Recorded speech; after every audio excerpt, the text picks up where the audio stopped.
संस्थापकाय च धर्मस्य सर्वधर्मस्वरूपिणे अवतार वरिष्ठाय Ramakrishnaaya te namaha. Today is the sacred day of Swami Brahmanandaji's birth. Swami Brahmanandaji was the first president of this Ramakrishna Matan mission. He was the president of this order when this was found in 1897. 1897, May 1st, the mission was found. Then he was elected as the president of the Calcutta Center, because that was the only headquarters that was there. Then came all the branches. So he was the first president. He was the president for 25 years, 1897 to 1922. And he was called the spiritual son of Sri Ramakrishna because of his outstanding spirituality and outstanding love Sri Ramakrishna had for him. He and Swami Vivekananda were like twin children for Sri Ramakrishna. He was of an ideal for the devotees who would like to call on God with form. And Swami Vivekananda was an ideal for those who would like to call on God without form. Both of them were very, very dear to Sri Ramakrishna. And Swami Brahmananda, before he was born, Sri Ramakrishna had several visions of him. Sri Ramakrishna was praying to Divine Mother one day. You see, I want to have a young man with me always, to whom I can unfold all my spiritual thoughts. And then one day, the Divine Mother showed him a child standing under a tree in Panchavati. She told him, "This is your son who will be with you." Then Sri Ramakrishna told, "But how can I have a son? I am a Paramahamsa. So, how can I have a son?" Then mother smiled and told him, No, I mean this will be your spiritual son. And later on when he saw the young Rakhal coming to him, he immediately recognized, this is that spiritual son mother has showed me. And again before this young man came to Sri Ramakrishna, he had another divine vision. He found a 1,000-petal lotus blooming on the surface of Ganga. From Panchavati he saw. And on that 1,000-petal lotus, Krishna was dancing. Along with him, another boy was dancing. And that was this Rakhal Chandra. So he saw a vision. And just after some time, Rakhal Chandra came and arrived at Panchavati and spoke to Sri Ramakrishna. This is how Swami Brahmanandaji came to the earth, giving a premonition of his divine advent to Sri Ramakrishna and others. So he was born in the village of Shikra Kulingram to Father Ananda Mohan Ghosh and Kailas Kamini Ghosh.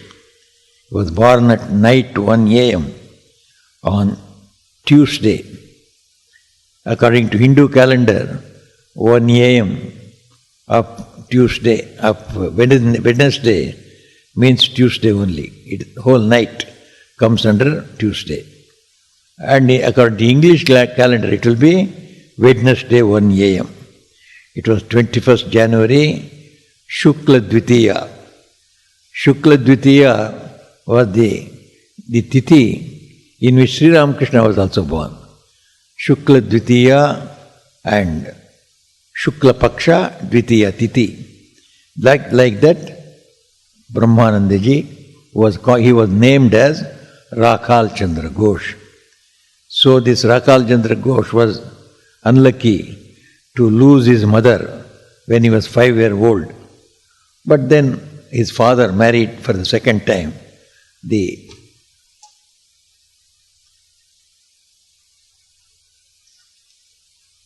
So the stepmother was very kind to him, so she used to take care of him in every way. Then he was sent to school, and he was very expert in sports, wrestling and studies also. He loved flower and fruit gardens, and he loved music. He himself could sing very well the Shyama Sangeet, the bhajans about Mother Kali, and Krishna Sangeet, the bhajans about Krishna. So he would go into deep meditation during the pujas, etc. So when he was 12-year-old, he finished his schooling in this village, Shikrakulingram, and he was sent to Calcutta for English education. So when he was studying in Calcutta, he met Narendranath, the future Vivekananda, and both of them used to go to a gymnasium to practice wrestling and other things. So both of them were of the same age. They were only about, Narendra was born on January 12th, and here is 23rd, his birthday, about 11 days difference only, and 11 days junior to Narendra. So they were good wrestling companions. Both of them used to go to Brahma Samaj of Keshab Chandra Sen. They would listen to his lectures and very much inspired by them. When he was 18 years old, at that time, as was usual, 18 years was a mature age for a boy to get married. So he was married to one Vishweshwari. She was the sister of one devotee of Sri Ramakrishna called Manmohan Mitra. They belonged to the village Konnagar on the opposite side of Dakshineshwar. So Manmohan Mitra used to come quite often with his sister. So she was married, Vishweshwari, to this Rakhal. Then Manmohan Mitra, after the marriage, he wanted to show his new son-in-law. So he took his sister, Vishweshwari, and Rakhal Chandra also, and came to Sri Ramakrishna and meet him. Then Sri Ramakrishna, at that time, before the boat arrived, they had to cross from Konnagar to Dakshineshwar by the boat. When they were coming in the boat, Sri Ramakrishna had that famous vision I told about you. He saw 1,000-petal lotus, and Rakhal was holding the hand of Krishna and dancing. So after Rakhal arrived at the ghat, the place where the boats stand, so he got out of the boat, came directly to Sri Ramakrishna. Then Sri Ramakrishna asked the young boy, "What is your name?" Then the young man says, "Rakhal Chandra Ghosh." Then immediately Sri Ramakrishna repeats, "Rakhal, Rakhal." Yes, that is the name mother had told me. So mother has told his name also. Your son will be named Rakhal. Same name, same name. He uttered to himself. Then he sent Rakhal and his wife to Holy Mother. Holy Mother was living in Nahapat. So Holy Mother blessed both the young man and his wife. And the relationship with Sri Ramakrishna and Holy Mother was that Rakhal was their son and Vishweshwari was their daughter-in-law. That is how they would come and meet them. That was the first meeting. Then again, first meeting he told him, "You come again." So second meeting, Rakhal came alone. Then it was a holiday, and Sri Ramakrishna was standing on the veranda as if waiting for Rakhal to come. When Rakhal went near him, he told him, "Why did you come so late?" He had told the same thing to Narendranath also. "Why did you come so late? You kept me waiting for you, and my ears were seared, were burning with the worldly words of all these worldly people. I was waiting for you, why did you delay? So he had told the same thing to Narendranath.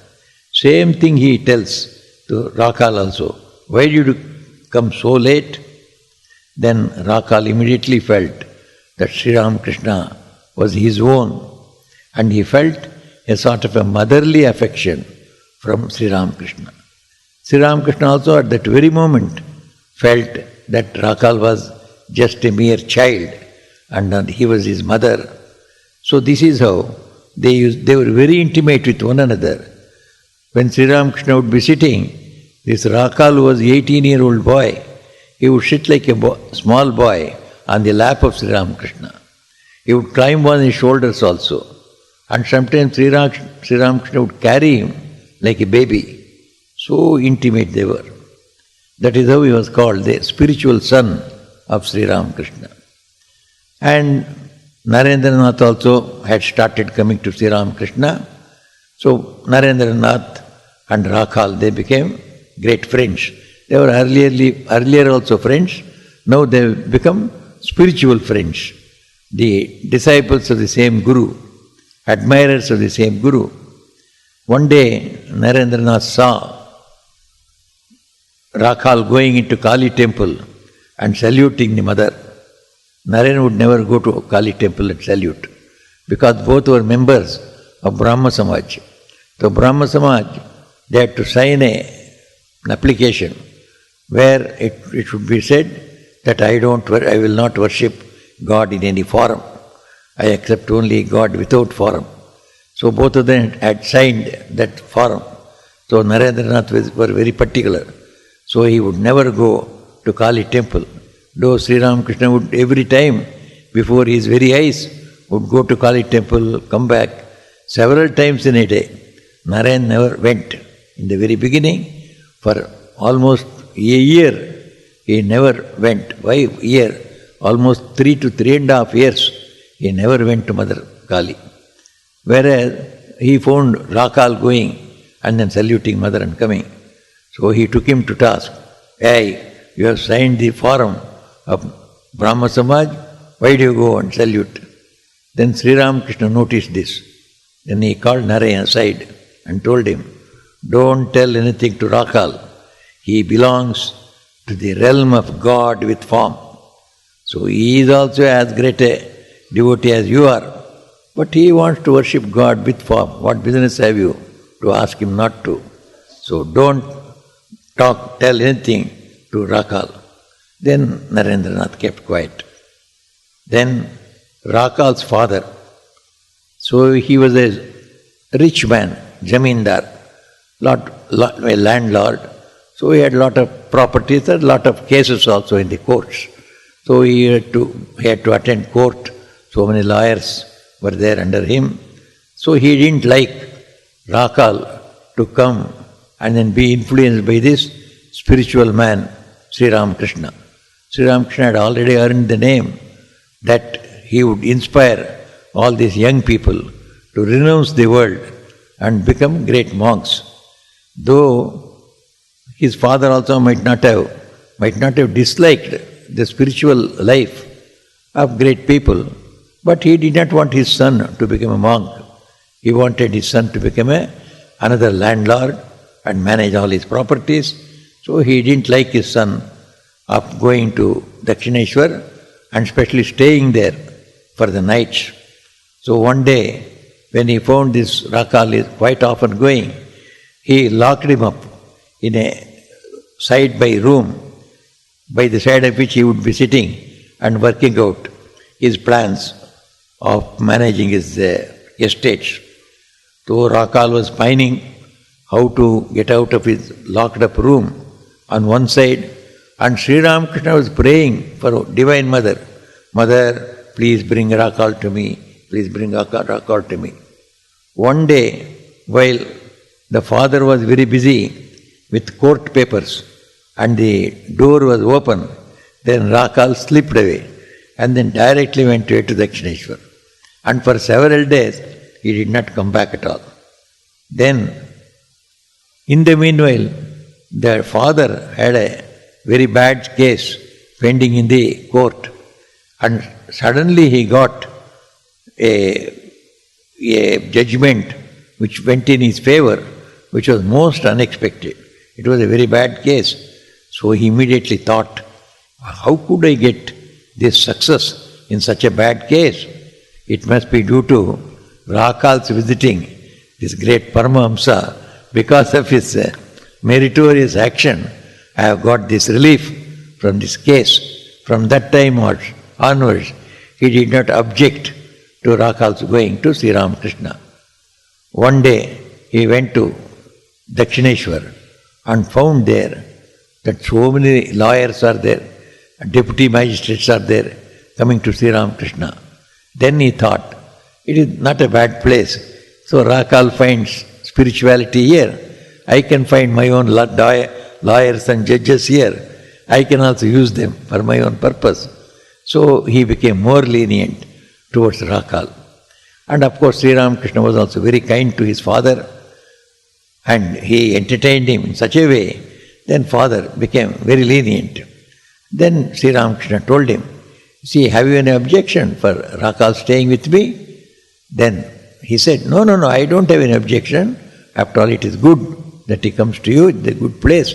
But let him not stay here for the nights, you send him over because he has got studies also to make. Then that is how Rakal became more intimate to come to Sri Ramakrishna whenever he would like.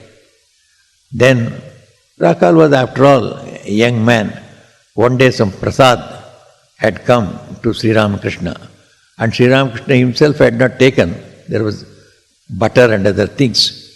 And Rakal tasted the butter earlier. Then Sri Ramakrishna admonished him, said, you must wait for whom it has come. You must give to the person to whom it is given. After only you should take. Then one day, some money was lying down. A coin was lying on the ground. Then Brahmananji, the Rakal picked it up. Then Sri Ramakrishna saw that, picking up a coin that had fallen on the ground, somebody's coin. Then immediately he called Rakal, why did you pick up that coin? Then he said, sire, it was lying there was nobody there. I thought it is somebody's money, it has fallen down. I thought we can pick it up and give it to some beggar or whoever is in need. Then he said, why do you take all the trouble? It is none of your money that you should give to anybody likes. It is somebody else's money. And if you don't want to purchase fish, why do you want to go to fish bazaar? You are not asked to give to donation to somebody. Then why do you want to pick up that money of somebody else? He may come searching for it. If you leave it there itself, he will get his money there. It is a very good teaching that Sri Ramakrishna gave. We have seen during our days in the tribal areas, especially in the tribal areas of Cherapunji, if anybody loses anything on the way, nobody touches that. I may see something as lying down. So I will never take it out in that tribal area, because their conviction is, the man who finds that he has lost something, he will remember the way he has gone. He will come back on his way, he will find it lying there.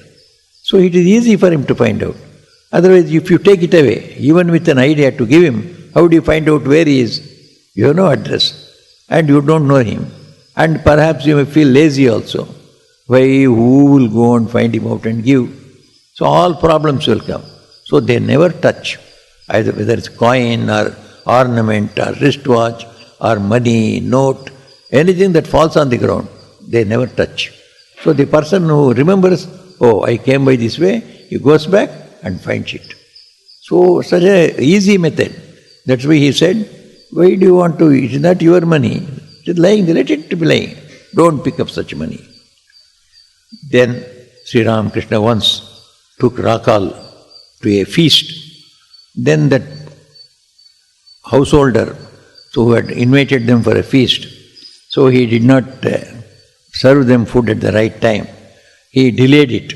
Then Rakal became very much upset. Then he told Sri Ramakrishna, let us go away. Then Sri Ramakrishna said, don't get angry, please wait. After all, he may be having some trouble in cooking. And so after some delay, He came and then served the food.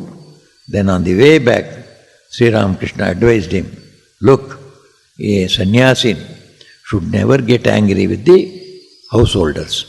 Householders have got so many problems, and then that's why they may commit blunders. But sadhus must always bless them. They should never get angry. That is why I did not return without taking food. So this is how he trained all these young people in real monastic life. A monk should be a blessing to everyone, whether they are good or bad. But from the side of the monk, he should always bless everybody. Sri Ramakrishna always used to say, my disciples cannot leave me and go. They will be always around me. So one day, Rakal went to Sri Ramakrishna and went on pestering, you please give me spiritual vision. I must see spiritual visions. But Sri Ramakrishna was telling, wait, the bird hatches the egg at the right time. Just like that, mother also will give you all visions. But continue your spiritual sadhana, you will get it in your own time. Then Rakal was upset. He said, no, if you don't show me spiritual vision now, I will go away. So he started walking away towards the main gate. He just walked a little and his limbs failed. His legs would not walk. So he felt so much tired. He sat down helplessly on the way near the gate. Then Sri Ramakrishna saw him from a distance. He knew he cannot cross the gate. Then he sent Ramlal. Ramlal is cousin, his nephew, and asked him to bring him back. Then when Rakal came back, Sri Ramakrishna told him, could you cross my limits? I have drawn that Lakshman Rekha. Nobody can go out of it. So you could not cross that. And that was true. It was not only in case of Rakal. Almost every disciple, they had tried, but they could not cross the Lakshman Rekha and go away. Once it happened in case of Premananda Swami. Much later, when Belur Mutt had come up, Premananda Swami got upset with some decision of Swami Brahmananda, who was the president. Premanandaji was the manager. So he got upset. All right, if I am not given any freedom, even as a manager here, I will go away from here. He just started walking towards the gate. Just when he came to the main gate of Belur Mutt, then he found Sri Ramakrishna standing there.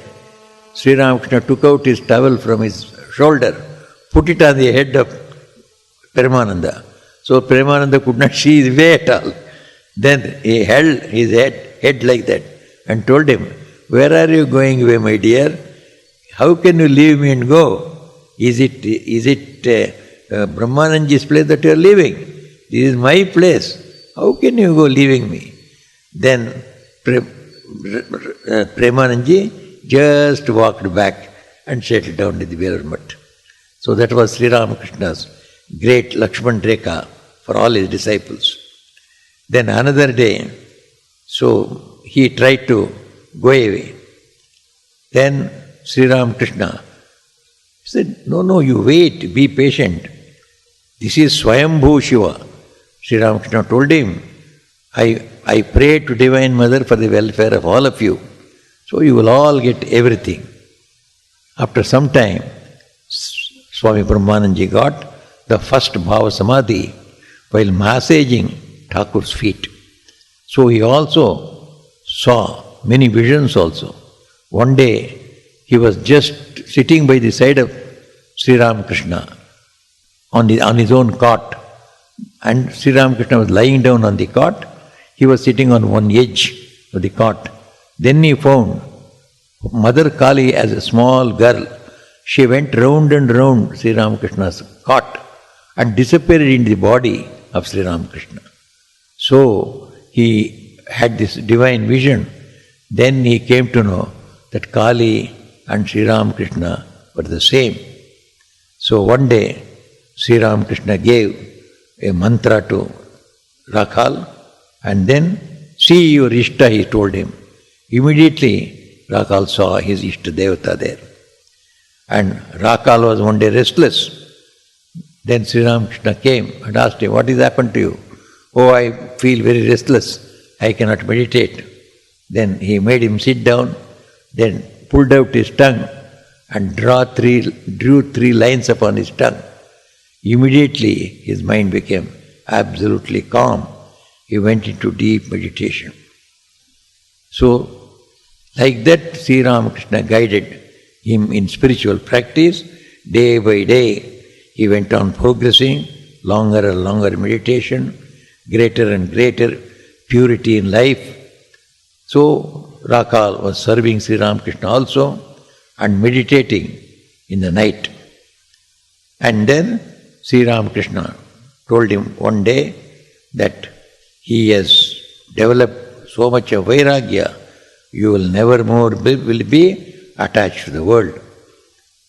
Now we have understood that what is eternal and what is not eternal. You will no more be attached to the world. That was the certificate he got from his Guru. Then one day Sri Ramakrishna told Swami Vivekananda and others that Rakal possesses a king's intelligence. He is a king. If he chooses, he can rule a kingdom. So much is his intelligence. Apart from his spiritual eminence, he has got also worldly intelligence also. He can manage a huge kingdom. He called him, he can be a Maharaja.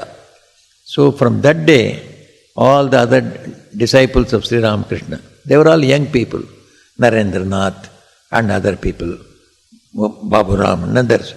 They all said, because Sri Ramakrishna called him Raja, let us all call him from today Raja. So all of them started calling him Raja, though his name was Rakal. So that Rakal disappeared. So Raja, Raja, Raja. And then later on, when he became a monk, people call him Raja Maharaj. Raja Maharaj means Swami Brahmanandaji. And Swami Vivekananda told all others also, he will be our Raja from today.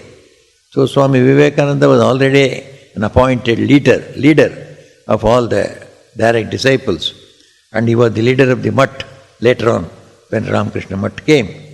And Raja was next only to him as the leader of everyone. Then in 1886, Sri Ramakrishna attained Mahasamadhi and most of these young men took to sannyas. Then Raja in Baranagar became Swami Brahmananda. He took to sannyas and who took his name as Swami Brahmananda. Then he told his father, "Father, you also forget me, I will also forget you." And so he never afterwards visited his house. Then he remained completely established in the Baranagar Mutt. In 1887, he went with Holy Mother to Puri for a short time, came back to Baranagar Ashram. And in 1889, he went on a big pilgrimage to Kashi, Vaidyanath, etc. with Swami Subodhananda. Then they went to Omkareshwar temple. There he went on meditating for 7 days. Even today when you go to Omkareshwar temple in Narmada, on the Narmada in Madhya Pradesh, they show you the place where Swami Brahmananda and Subodhanandaji meditated. From there, Narmada, he went to Panchavati. Panchavati where Ramchandra, Sita, they stayed for a long time. So they went to Panchavati. There Maharaj could not control himself. For 3 days and 3 nights he was in Samadhi in that place. Then afterwards he went to Bombay. Bombay, now we call Mumbai. In Mumbai there is the Mumbadevi temple, great temple of Mother Lakshmi. So there he was staying for quite some time, 7 to 8 days. There also they will show you where he stayed and did tapasya in Bombay. Then he went to Dwarka. When he went to Dwarka, he wanted to take bath in the sea there. But then there were, the pandas were there, the priests. They said, no, you cannot take sea. Gratis, you cannot take bath in the sea. You must give us 2 rupees fee and then only you can take bath. Then Brahman Swami refused to take bath. He said, I go anywhere. Sea is there everywhere. It need not be here that I should give you 2 rupees and take bath. So he wanted to walk away. Then all of them, they came, fell at his feet. No, please take bath here. You don't have to give money. So that is how he took bath there. Then from there he visited Porbandar, Somnath, Girnar, Ahmedabad, Vrindavan. So he became a great spiritual dynamo, a great repository of tremendous spiritual power, great tapasya. So when he was doing so much of tapasya or austerities, one of the direct disciples of Sri Ramakrishna told him, why should you do so much of tapasya? You were there with Sri Ramakrishna. Sri Ramakrishna has shown you everything, has taught you everything. You have attained samadhi also in front of Sri Ramakrishna. Now why do you want to practice so much of austerity? Then Brahmanandaji very significantly replied, yes, we know that Sri Ramakrishna has given us much, but then to make it our own, to experience that one, that it is permanently with us, it will not disappear any time, it will be permanently our own. So we are doing this sadhana. So that is how he was called a spiritual dynamo by Swami Vivekananda himself. Then he again came back to Vrindavan, then this time with Swami Turiyananda. Earlier Subodhanandaji was there, this time Turiyananda was there with him. Then both of them decided they are staying in a place in Vrindavan, and then they said, we shall not beg today at all. Every day they had to go out and bring some food that is given freely to the sannyasis and brahmacharis at particular time, maybe 9 o'clock in the morning, and in some chowtries they give at evening at 3 o'clock. They will give a few chapatis and a little dal, so that you have to take and come back and eat in your own place, or you can eat there itself. So both of them decided, let us not go to the chowtry at all today. If this is the place of Radha, Vrindavan is supposed to be Radha's place. So if Mother Radha is here, why should we go begging? Let her send the food to us.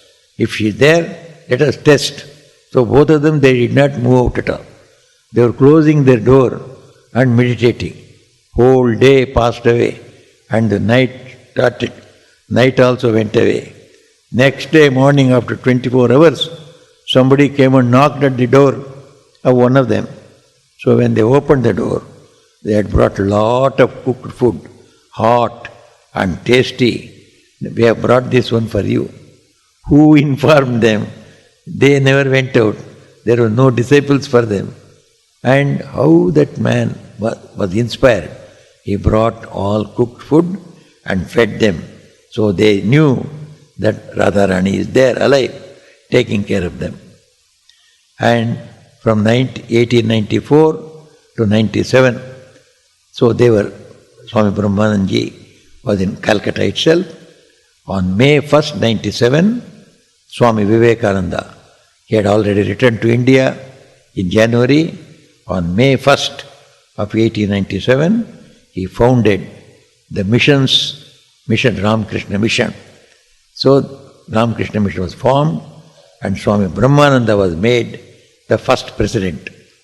Then Swami Vivekananda remained as a general president for a short while. That also resigned afterwards.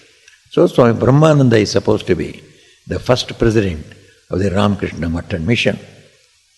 There was a lot of love between Swami Brahmanandaji and Vivekananda. You could not describe how intimate they were. So, as soon as Swami Vivekananda arrived in India from his 4 years Western tour and the great victory of Vedanta in the West, then when he arrived in Calcutta, first when Swami Brahmananda met him, then Swamiji saluted him, though he was junior to him by a few days. Swamiji saluted Swami Brahmanandaji, saying, the Guruvat Guru Putreshu, you must worship the Guru's son as Guru himself. Saying this one, Swami Vivekananda bowed down and touched the feet of Swami Brahmanandaji. Then Brahmanandaji thought, what is this? I am junior, and because I am Guru's spiritual son, he has saluted me. I must return this salutation. He also said, Jeshto Brata Samapita. The elder brother is to be considered as equal to our father. He again saluted Swamiji back. This is how they had great love for one another. And then one day, for some reason, simple reasons, Swamiji went into a rage. So he just scolded Swami Brahmanandaji in very, very strong terms. Afterwards, immediately he realized, I should not have scolded him like that. Then Swamiji himself started weeping and feeling very bad and very repentant about it. You allow me, I will go away. I will go and settle down in some far off Himalayan place. You forget about me. So I am not fit to live. See, Sri Ramakrishna used to love you so much, and I have scolded you. So I shall have committed something very heinous. Like that he went on repenting.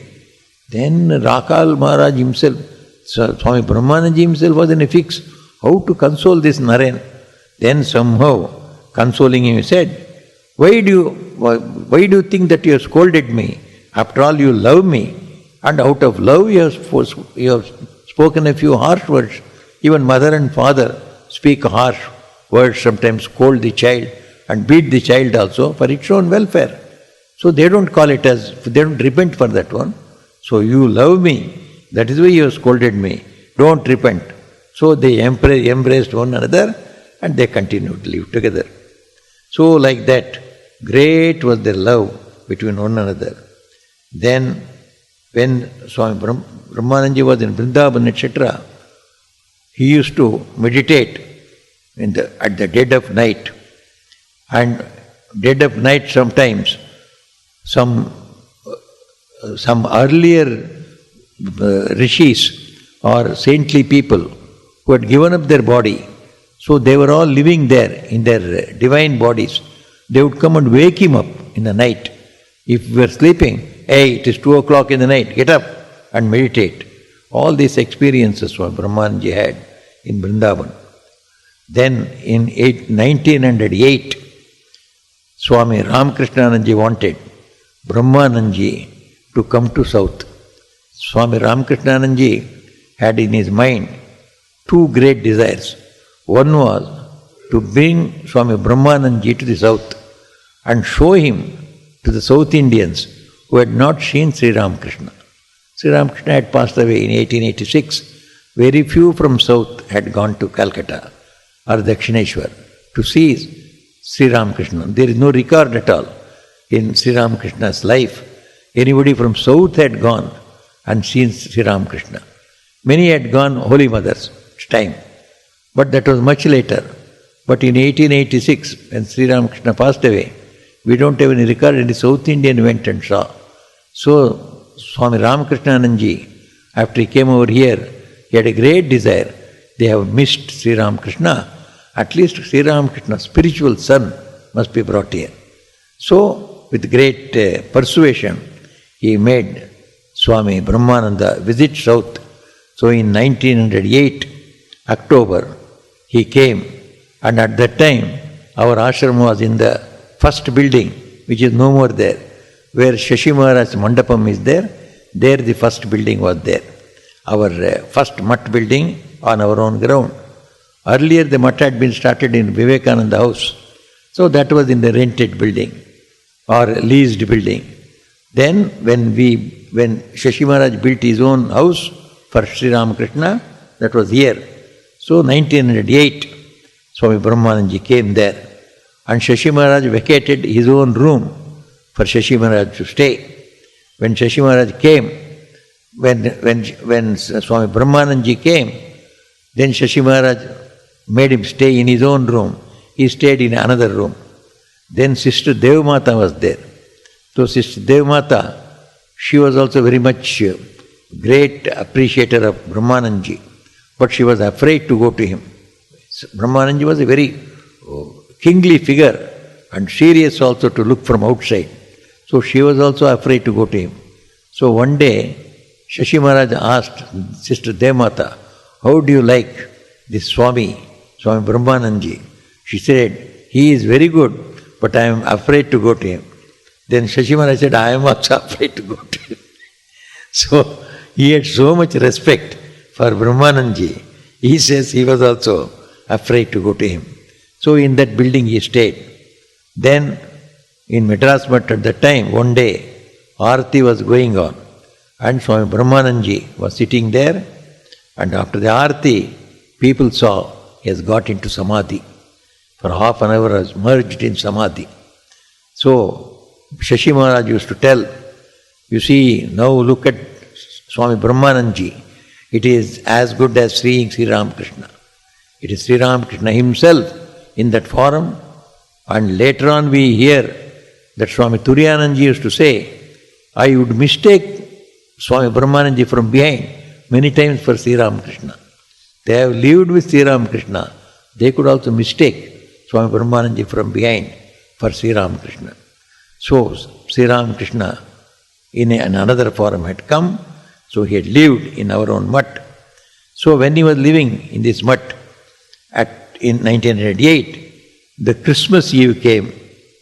That is 1908, December 24th. So on the Christmas Eve, as I already told you, Sister Devmata was here. Sister Devmata was an American nun, attached to our Vedanta Society of New York. So she had come here, she was staying on an opposite building for our ashram. Then Swami Brahmanandaji told her, you see, Sister Devmata, you are the only Christian sister in the mission now.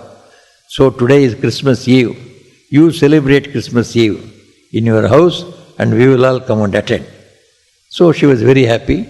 So she arranged for an altar, then put Christ's picture there, arranged everything.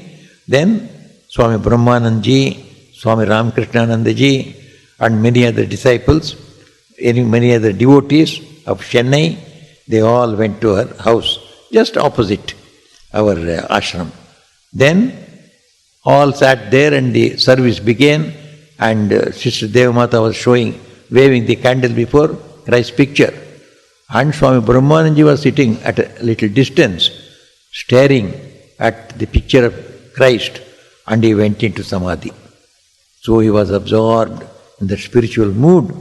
When the whole service was over, all people just looked back and Brahmanandaji was in Samadhi. Then afterwards he came down from Samadhi. Then all other people got the prasad, so they all left. Then only Brahmanandaji was there and Devmata was there. Then he told Devmata, Sister, I am blessed today, I am blessed today. Then Sister Devmata said, Swami, I should say this to you, that you have come here and I could perform this worship of Christ before you. I should say that I am blessed. Why should you say that you are blessed? Then he says, you don't understand, sister. When I was looking at the picture, Christ came out of the picture and we were talking to one another all this time. They were worshipping the picture and he was talking to Christ, living Christ. That is how the tradition in Madras Math started. We all, even now we celebrate Christmas Eve. It is not without any reason. It is because Swami Brahmananda had seen Christ here, the living form. So we celebrate, and he saw Christ in Belur Math also. That's why in Belur Math also we perform the Christmas Eve.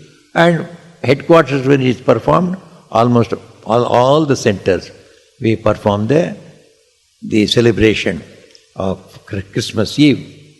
Then from here, Swami Brahmananda went to Rameshwaram, and Ramakrishna was very happy. He prepared 108 gold, silver and copper Bilva Patra for Brahmanandaji's worship. Then on his way back from Rameshwaram, he went in Bhav Samadhi when he went to Madurai Meenakshi's temple. And he says, that when I stood before Mother started walking towards me. So, living Mother he saw there. But others could not understand. Then he was telling, from morning itself, when I was in my room, far away from the Madurai temple, I could feel the smell of Mother's bathing. So Mother was being bathed during the puja with scented water. So this scent from the temple, he says, one or 2 miles away, in his room, he could smell it. That means he is in the presence of Mother. So he was so much absorbed in Mother. Then he came back to Chennai. From Chennai, he went to Bangalore. And there the new ashrama building had come up, so he inaugurated the temple. And there, for the first time, he heard Ram Nam Sankirtan, which we do now. First time he heard that one in Bangalore. It has been composed by some person.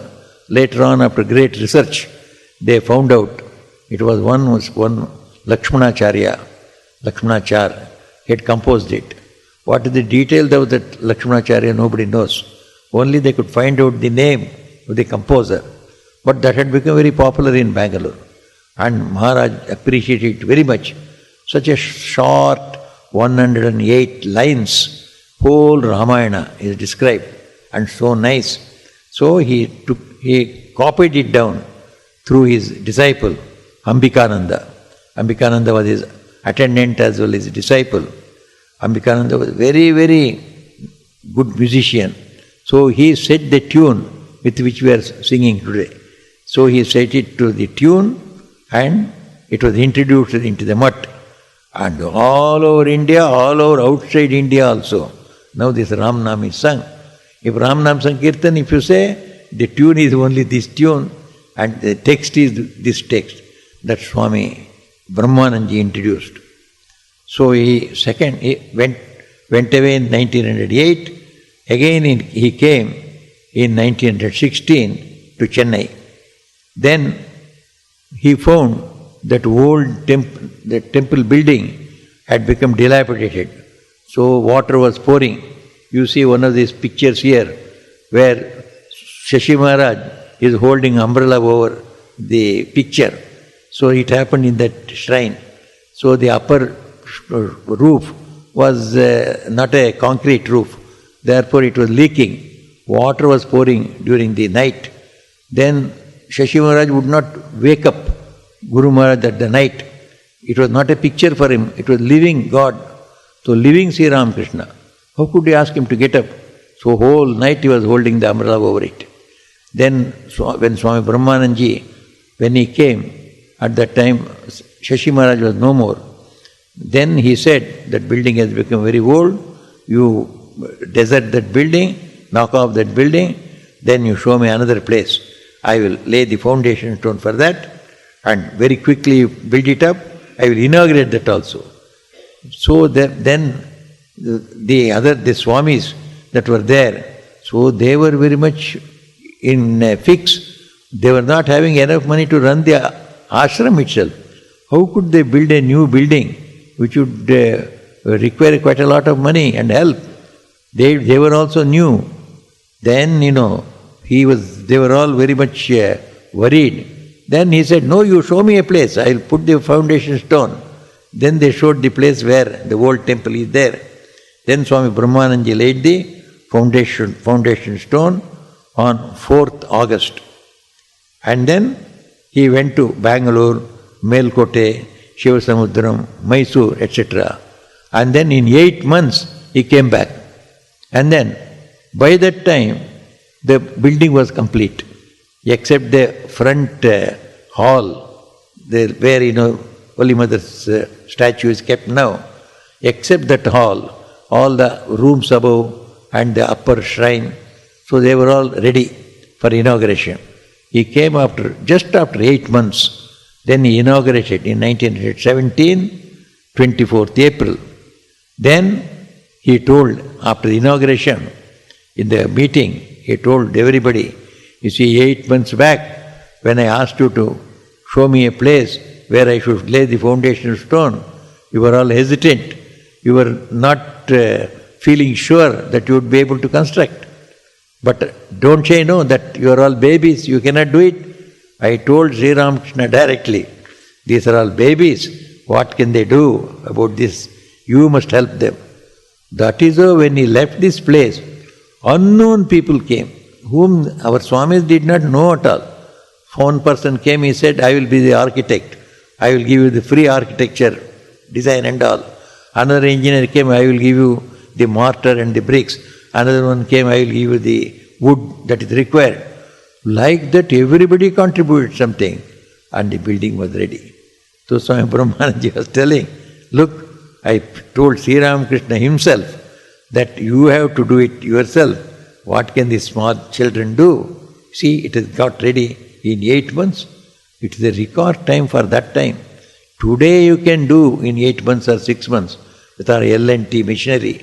At that time there was nothing. One money itself was not there. See how it all happened. So Sri Ramakrishna's grace itself has brought up that building. Otherwise that building is 1917 building. And today it is almost 100 years. Ordinary brick and mortar building. So many buildings over there, it all collapsed. But that building is as strong as it was at that time. Because of Sri Ramakrishna himself, he has built it. So that was the story of that building. Then he inaugurated the building. And in that building was given the sannyas to Swami Yatishwaranandaji and Brahmacharya to Swami Vireshwaranandaji, in the same building which is there now. So he came on a third visit again. That third visit was in 1921, where he came along with Shivanandaji, and then he inaugurated the Students' Home building. Students' Home building, there was an old building. Students' Home is an orphanage, and Swami Brahmananda was very much fond of the founders of that orphanage, the Swami Iyengar and Ramanujacharya. They had all collected money, little from everybody public. They had established this orphanage. And they wanted to build a building, pakka building for the orphanage. They were in rented buildings. They wanted to build a small, simple, tiled building. When Swami Brahmananda heard about it, why tiled building? These orphans, they are not orphans. They are all children of Guru Maharaj. They are all Maharaj children. So it should be like a palace. So build it in a big way. You see that building today, all Saracenic pillars, huge pillars as in front of this temple, huge pillars are there. So this hostel building has got that Saracenic pillars are there. Huge building. Everybody wonders, what is this? It looks like a palatial building, but it is an orphanage. Swami, that was Brahmanandaji's. Then Brahmanandaji went and inaugurated. Shashi Maharaj officiated and then did the Homa. Then it was inaugurated on an Akshaya Tritiya day. When a good day was asked, then Brahmanandaji said, why? Do it at an Akshaya Tritiya day. Akshaya Tritiya, whatever you do, it goes on growing. Akshaya Tritiya day was the day on which Kali temple in Dakshineshwar was inaugurated. And Akshaya Tritiya day was the day when the training center of Brahmacharis was inaugurated in our Belur Math. So Swami Brahmanandaji said, do it on Akshaya Tritiya day. And the orphanage which started with about 7 children, today they have got 700 students there from all over India. It's one of the best hostels or orphanages in this country. So that was Swami Brahmanandaji. Then Brahmanandaji and Ramakrishna, they blessed that. And Swami Brahmanandaji in his speech, he told, you see, this has been constructed with the grace of Sri Ramakrishna to help the poor people. So always keep this in mind. Our ideal is to help the children grow up. There should be no luxury, there should be no unnecessary spending here, but it should be used for the best of the purpose. So that is being executed even today. Then at that time, he was staying in our building. Here he was staying and he used to go to Students' Home. now and then. One day he was resting in his room in our building, in the room where I stay, that's called Brahmanandaji's room. So he was staying there for 2 months. One day there was a drama in the students' home, and a small boy was dressed as Krishna. They brought that young boy on a motorbike to show this boy to Swami Brahmanandaji. It was early morning, so they have brought that boy. So he was standing on one end of that hall. At the other end is Swami Brahmanandaji's room. So Brahmanandaji opened his door and saw this Krishna standing at the other end. As soon as he saw, he went into ecstasy. Krishna, Krishna, Krishna, went on telling and fell down on the ground, doing Sashtanga Pranam, full length Pranam to Krishna, and went into Samadhi. Could not get up at all. He had to be lifted bodily, brought to his room. For 3 days he was in that ecstasy. Because Krishna was his own nature. So that reminded him of his very deep nature. So he went into deep Samadhi.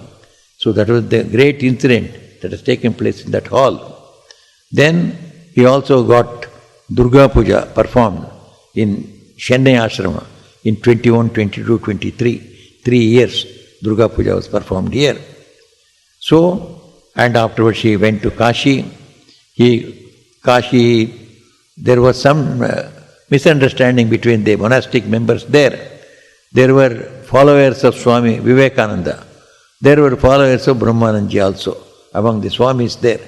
So Swamis were following Swami Vivekananda. They said the work of the Sevashrama, they were running a hospital there. The hospital work is the most important one. That is what Swamiji liked, the Naranarayana Seva, serving God in band. But the Brahmanandaji disciples, they said, that is all right, that also can be done, but then the sadhan, bhajan, the spiritual practices must also be done. Swami Brahmanandaji disciple. So they were not seeing eye to eye, so they were having some misunderstanding. Things were not going on smoothly. Then Swami Shardanandaji tried to pacify them. He could not do it. Swami Turiyanandaji was staying there. He also could not do anything. Then they invited Brahmanandaji, you must come. You are the only person who can settle this quarrel. He went there. He did not advise anyone. He neither called the Swamiji's disciple nor his disciples. He said, all of you must come every day for the evening prayer. Then all of them would come. Then in the prayer he would get up and singing the bhajans would dance. He would dance and all the people would get up and dance, including Turiyanand Swami, Premanand Swami. Then it would go on for hours together. So 1 day, 2 days, 3 days, 4th day, all the quarrels were settled by themselves. Many of them came and took sannyas from Maharaj. And afterwards no more that quarrel came up. So Sri Ramakrishna had told, he had the intelligence of a king how to settle quarrel. Then the direct disciples, one of them told, you are the Raja, therefore you could settle down. If Raja is not there, who will settle the quarrel of the Prajas? So that is why it was waiting for you, you could settle the quarrel. Then he went to Bhuvaneshwar. In Bhuvaneshwar he started an ashrama in 1919.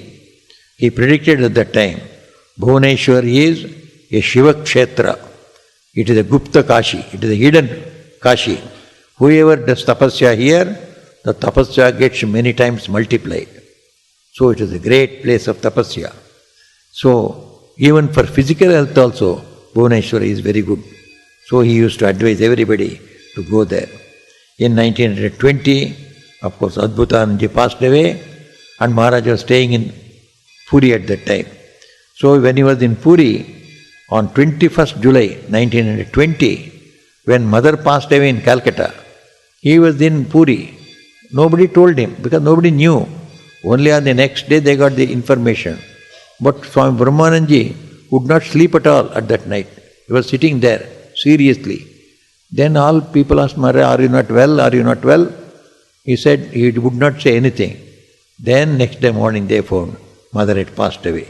So Swami Brahmanandaji observed 13 days of discipline, the Havishyana, taking only rice and then living austere life for 13 days, just like a son would do. That was his great love for mother. In 1922, so when he went to Belur Mutt, he was there there are so many other incidents, so he returned to Belur Mutt, then his health started declining, and then so many people used to come, and then people used to offer a lot of money for the maintenance of the ashram. One big rich landlord came, so he wanted to donate his whole property to the mission. And then Swami Premananji, the manager, was very enthusiastic. He said, Raja, let us take this property so that we can run this ashram very well. Then Swami Brahmananji said, no, never. You see that rich man, worldly man, he has come in touch with you Swamis and he has developed a vairagya, dispassion. And you being in company with him, he has become worldly. So you want aspiring to take his property. Never. He will turn around and afterwards he will repent for this one. Don't take. It happened like that. After a few days, he never turned up at all. He never gave any property. Neither did we take. So at the last part of his life, he developed diabetes and then he developed several other complications. Then first allopathy was tried, then Ayurvedic was tried. So he was making fun. He just was staying in Balram Babu's house. So when allopathy was tried and Ayurveda was tried, he said, why not Hakimi also? You try that one also. So he was making fun. He was on the almost last day of his life, but he was not aware of it at all. Then on 8th April 1922, he blessed everyone. He said, whoever is there, wherever he is there, anywhere, whoever is there, all receive my blessings. He blessed everybody. Suddenly, he started crying out, speaking loudly, saying, here is the full moon of Sri Ramakrishna that has come. Oh, I want Krishna of my Sri Ramakrishna. I am Rakal of Raja. Put on my anklets. I want to dance, holding Krishna's hands. Jum, jum, jum, jum. Hey Krishna, you have come, you have come. So he went on telling others, don't you see my Krishna? Don't you have eyes? How beautiful is my Krishna? Soft Krishna, Braja's Krishna, not this sorrow's Krishna. Now my play is over. Look, a young boy is caressing my body, saying, come, come away. And that was on 10th of April, it was Monday, night at 8:45, Swami Brahmanandaji attained Mahasamadhi. So this was the famous great life of Swami Brahmanandaji, about whom the direct disciples were all wondering all through, just as they had always wondered at Swami Vivekanandaji's greatness. Similarly about Swami Brahmanandaji also. Shivanandaji once told to Swami Prabhavanandaji, who was going to West. He was a young man, so he was telling, Prabhavananda, you have seen the Son of God. That means Brahmanandaji. He was Brahmanandaji's disciple. So Shivanandaji is telling to Prabhavanandaji, oh Prabhavananda, you have seen the Son of God, you have seen God. So Prabhavanandaji always used to say, if anybody asked him, have you seen God? Yes, I have seen God. That was on the veracity of Shivanandaji's. So to Prabhavananda himself, Shivanandaji another time told, you see in Swami Brahmanandaji only your Guru, but we see in him only Sri Ramakrishna. We never see anything other than Sri Ramakrishna in Brahmanandaji. And Turiyanandaji has already told you, looking from behind, I have several times mistook Swami Brahmanandaji for Sri Ramakrishna himself. Shashi Maharaj, when he was here, people used to bring fruits and sweets for Sri Ramakrishna, and Brahmanandaji was staying here. He would straightaway send it to Brahmanandaji's room. Say it is as good as giving to Sri Ramakrishna, go and give it to Swami Brahmanandaji.